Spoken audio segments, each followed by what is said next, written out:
start with giving me your general thoughts on this report, Ivor. The report shows that there are strengths, there are weaknesses, and there's things that we do reasonably well.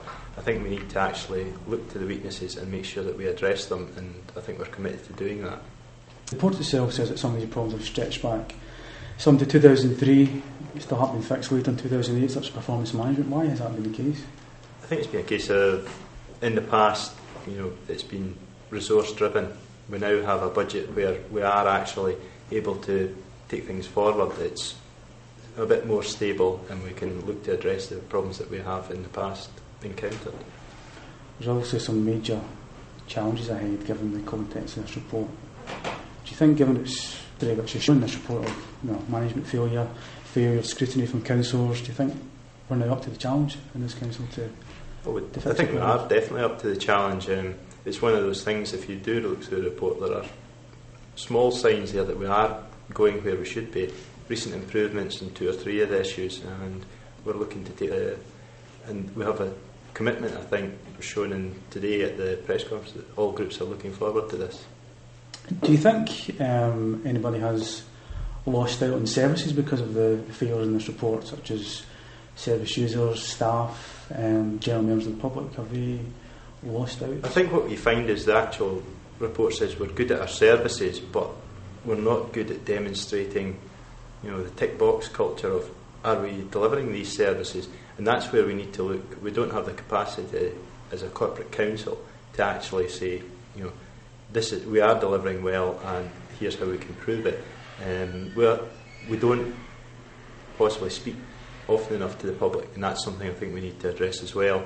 And in the budget last week, there was money put in so that we can correspond with the public and see what they're saying, consult with them and see if we can take things forward. What are you expecting from the Accounts Commission? Are you expecting them to take enforcement action, to send people into the council to help you run it, to manage your finances properly? What? Do you think they'll go as far as that?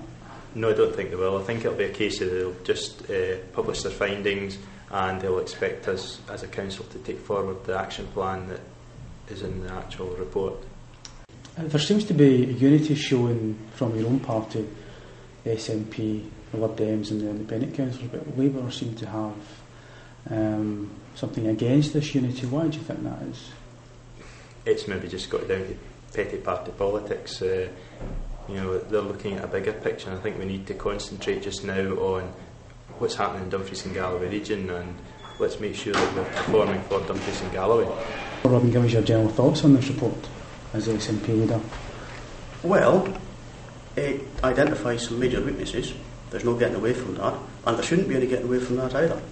There are things we obviously need to improve, particularly performance management. One thing which I know my group had and indeed has a specific interest in, and we'd been looking at, in fact, before the report came out, and interestingly was highlighted by the auditors as being something that we can improve and implement relatively quickly and easily, and use as a tool to implement all the further changes that are going to need to happen. Obviously, we're still at a fairly early stage. The council has to consider the draft that we now have in public, and obviously there'll be the improvement plan and the findings of the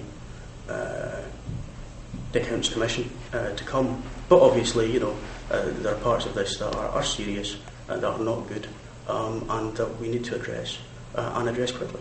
Why has it taken quite a damning report from the Audit Commission to spur some action to remedy these problems? I can't fully answer that. I'm a new boy and make no apologies for that. I'm an even newer group leader, and an unexpected one at that, to be perfectly candid. I think it's certainly the case that nobody at any point has been deluding themselves that things need to be done. There's been certainly a degree of instability where you have 3 different minority administrations within, I think, the space of 2 years, or possibly slightly longer. Really very serious financial challenges as a result of that in that period as well. I think with all of that happening, it was, well, not excusable, perhaps understandable that the focus some of these things ought to have had. It just wasn't happening at the time.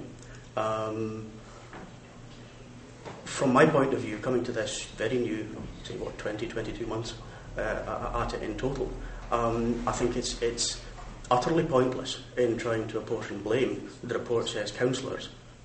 It doesn't refer to the age of the councillor or the vintage of the councillor, how long they've been there. It just says councillors have been found wanting. That's all of us. We all need to take responsibility for that. I certainly am. My group will be, and put it right now.